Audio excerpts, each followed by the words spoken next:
సనాతన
ధర్మం పట్ల ఈరోజు పెరుగుతున్న ఆదరణ చూస్తూ ఉంటే ప్రభుత్వాలు పాలకులు కూడా ఆ భక్తుల మనోభావాలు కాపాడే విధంగా తగు చర్యలు తీసుకొని ఇంకా సనాతన ధర్మం వ్యాప్తి కోసం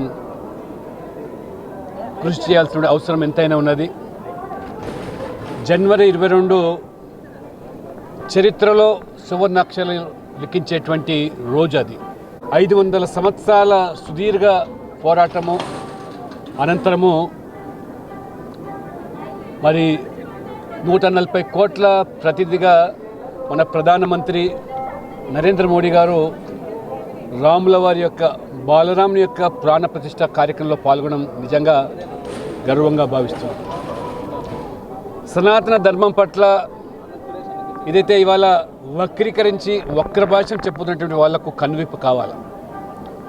సనాతన ధర్మాన్ని వినాశనం చేయాలని కోరుకునేటువంటి మరి వ్యక్తులు, రాజకీయ నాయకులు, సంస్థలు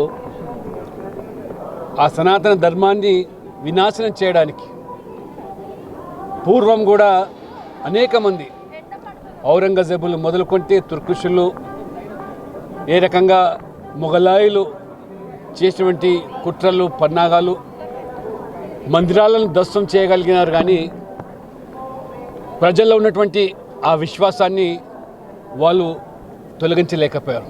ఈరోజు స్వామివారి దర్శనానికి రావడం జరిగింది. మరి ఇక్కడ నేను వచ్చిన 2-3 ఇయర్స్ బ్యాక్ వచ్చినప్పటికీ ఇప్పటికీ చాలా డెవలప్మెంట్ జరుగుతూ ఉంది. స్వామివారి దర్శనం ఈరోజు చాలా బాగైంది.